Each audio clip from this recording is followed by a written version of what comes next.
বিসমিল্লাহির রহমানির রহিম। আসসালামু আলাইকুম। আশা করছি যে যেখানে আছেন ভালো আছেন এবং সুস্থ আছেন।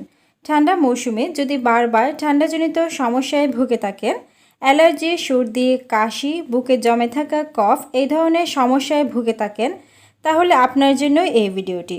যত পুরাতন থেকে পুরাতন সর্দি, কাশি এবং বুকে জমে থাকা কফ থাকুক না কেন, সেটা কিন্তু এক নিমেষেই বের করে আনবে এবং পাশাপাশি জয়েন্টের ব্যথা এবং পেটের বিভিন্ন ধরনের সমস্যা সহ আরও অনেক ধরনের রোগ থেকে মুক্তি পাবেন আজকের এই রেমেডিটা সেবন করে। আর তাই এই রেমেডিটা কিভাবে তৈরি করতে হয় এবং এতে ব্যবহার করা প্রতিটা উপাদানে কি কি পুষ্টিগুণ রয়েছে বা ভিটামিন রয়েছে এবং সেবন পদ্ধতি বিস্তারিত দেখে নিন স্কিপ না করে।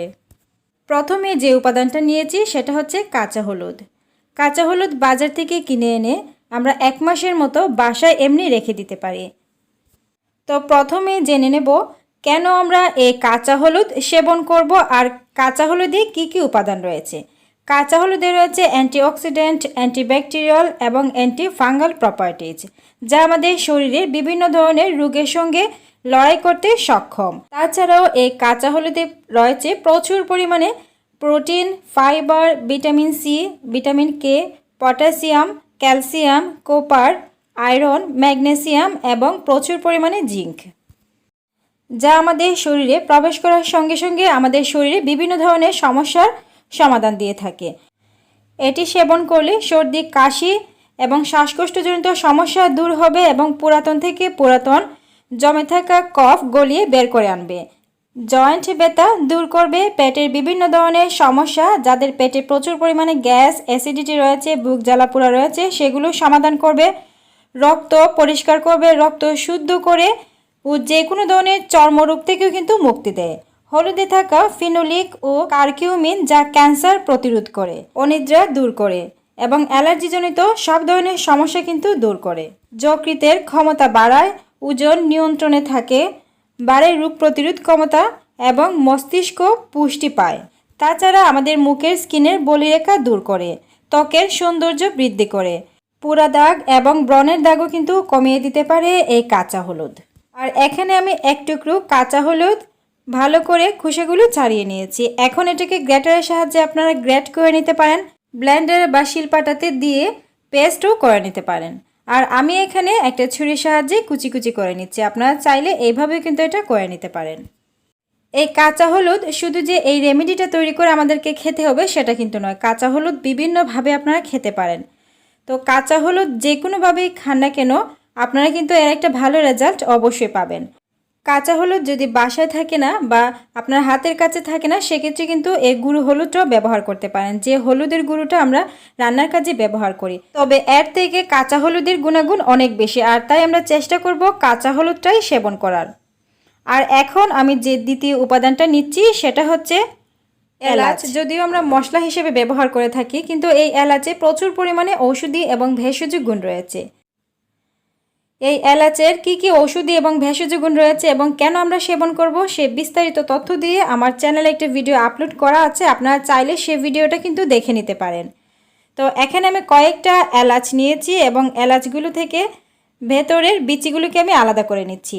আর এলাচে কি কি উপাদান রয়েছে আমি সংক্ষিপ্ত আকারে আপনাদেরকে বলে দেওয়ার চেষ্টা করছি। এলাচে রয়েছে protein, carbohydrate, calorie, fat, fibre, niacin, riboflavin, sodium, potassium, calcium, iron, manganese, phosphorus, zinc, vitamin A এবং ভিটামিন সি। এলাচ সর্দি, কাশি, ফুসফুসের সমস্যা, রক্ত সঞ্চালনের সমস্যা থেকে মুক্তি দেয়। ব্রনকাইটিস ও শ্বাস প্রশ্বাসের কোনো রকম সমস্যা থাকলে এলাচ খাওয়া ভালো। এলাচগুলো থেকে বিচিগুলো আলাদা করে আমি একটা হামানদিস্তাতে নিয়ে নিচ্ছি এবং অবশিষ্ট এগুলো কিন্তু ফেলবার নয়, এগুলো আমরা ব্যবহার করব। তো এগুলো আমি রেখে দিয়েছি আর বিচিগুলোকে খুব ভালো করে আমি গুঁড়ো করে নিচ্ছি। আপনারা যারা আমার ভিডিওগুলো রেগুলারলি দেখছেন আপনাদেরকে অসংখ্য ধন্যবাদ জানাচ্ছি এবং আমার চ্যানেলটিকে যারা সাবস্ক্রাইব করে রেখে দিয়েছেন তাদেরকে অসংখ্য ধন্যবাদ। আর যারা এখনও চ্যানেলটিকে সাবস্ক্রাইব করেননি এবং ভিডিওগুলো আমার প্রায়ই এসে দেখে যান এবং আমার ভিডিওগুলো ভালো লাগে, অবশ্যই আমার চ্যানেলটিকে সাবস্ক্রাইব করে পাশে থাকা ছোট্ট বেল আইকনটাকে প্রেস করে নেবেন। এতে করে কিন্তু পরবর্তী নতুন যে কোনো ভিডিও আমি যখনই আপলোড করব সবার আগে আপনার কাছে নোটিফিকেশন আকারে পৌঁছে যাবে। তো বিচিগুলোকে আমি ছেঁচে রেখে দিলাম একটা পাশে। আর এখন আমি যে মূল উপাদানটা নেব সেটা হচ্ছে দুধ। এখানে আমি 1 মগ পরিমাণ গরুর দুধ নিয়েছি। আর এই দুধটা দিয়ে কিন্তু আমি এই রেমেডিটা তৈরি করব। তো এখন আমি একটা প্যান নিয়েছি আর প্যানের মধ্যে দুধটা ঢেলে দিলাম। গরুর দুধে যদি আপনাদের অ্যালার্জি থাকে সেক্ষেত্রে যে দুধটা আপনারা খান সে দুধটা দিয়ে কিন্তু এই রেমেডিটা তৈরি করতে পারেন। তো এখন আমি হলুদটা দুধের মধ্যে দিয়ে দিচ্ছি এবং এলাচের বিচিগুলো দিয়ে দিলাম।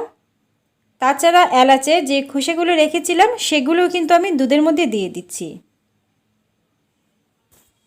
এখন এটাকে একটু নেড়েচেড়ে আমি চুলাতে বসিয়ে নেব। আর যারা সরাসরি এই রেমেডিটা সেবন করতে পারবেন না, বলতে যারা মিষ্টি খেতে পছন্দ করেন, তারা কিন্তু এখানে মিষ্টি অ্যাড করতে পারেন, কিন্তু কি অ্যাড করবেন সেটা কিন্তু আমি ভিডিওর শেষ অংশে দেখিয়ে দেব।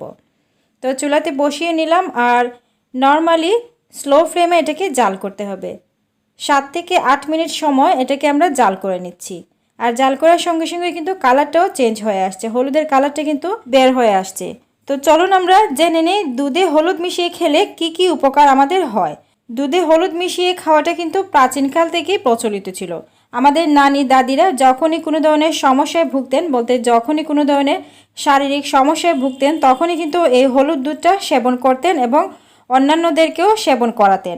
আর এটা কিন্তু প্রাকৃতিক এবং ন্যাচারাল একটা ওষুধ, যেটা আমাদের শরীরে কোনো ধরনের পার্শ্ব প্রতিক্রিয়া হওয়ার সম্ভাবনা নেই। তো আমি কিন্তু দুধটাকে চুলা থেকে নামিয়ে নিলাম আর এখন কুসুম গরম থাকা অবস্থায় আমি একটা গ্লাসে ঢেলে নিচ্ছি। আর এখন যারা মিষ্টি খেতে পছন্দ করেন তাদের জন্য আমি কি উপাদান মেশাবো সেটা কিন্তু আপনাদেরকে দেখিয়ে দিচ্ছি। এটার সঙ্গে আপনারা চিনি অথবা অন্য কোনো কিছু মেশাবেন না। চাইলে আপনারা এখানে গুড় মেশাতে পারেন, কারণ গুড় আমাদের স্বাস্থ্যের জন্য অনেক ভালো। গুড়ে রয়েছে প্রচুর পরিমাণে ঔষধি গুণ, যা আমাদের শরীরে বিভিন্ন ধরনের শারীরিক সমস্যা থেকে সমাধান দিতে সক্ষম। আর তাই অবশ্যই এখানে গুড় নেবেন এবং পরিমাণ মতো গুড় নিয়ে রেমেডিটা তৈরি করে নেবেন। এবং কিভাবে সেবন করবেন সেটা কিন্তু বলে দেব ভিডিওর শেষ অংশে। আর এখন চলুন জেনে নিই এই রেমেডিটা সেবন করে আমরা কি কি উপকার পাবো। সর্দি, কাশি এবং শ্বাসকষ্টজনিত সমস্যার সমাধান করবে, রোগ প্রতিরোধ ক্ষমতাকে শক্তিশালী করবে, ব্যথা কমাতে কিন্তু দুর্দান্ত। তাছাড়া হাড় ভালো রাখবে, রক্ত সঞ্চালন বৃদ্ধি করবে, হজমের সমস্যা দূর করবে, প্রজনন ক্ষমতা উন্নত করবে, ক্যান্সারের বিরুদ্ধে লড়াই করবে। এখন চলুন জেনে নিই কীভাবে এটা সেবন করবেন। কুসুম গরম থাকা অবস্থায় অবশ্যই আপনাদেরকে সেবন করতে হবে। যদি রাতের বেলা সেবন করতে চান সেক্ষেত্রে কিন্তু রাতের খাবার খাওয়ার পর এবং ঘুমাতে যাওয়ার 1 থেকে 1.5 ঘন্টা আগে এই রেমেডিটা সেবন করে নেবেন। ঘুম ভালো হবে, রক্ত পরিষ্কার হবে এবং ভেতর থেকে সব ধরনের কাশি গলিয়ে বের করে আনতে পারবে। আর তাই প্রতিদিন একবার এটা আপনারা সেবন করতে পারেন। তবে যে কোনো সমস্যায় অবশ্যই চিকিৎসকের পরামর্শ গ্রহণ করা উচিত। আপনার শারীরিক পরিস্থিতির বিষয়ে অবগত হয়ে তবেই এই ঘরোয়া প্রতিকার কাজে লাগান, তাহলে কিন্তু ভালো রেজাল্ট পাবেন। আজকের মতন আল্লাহ হাফেজ।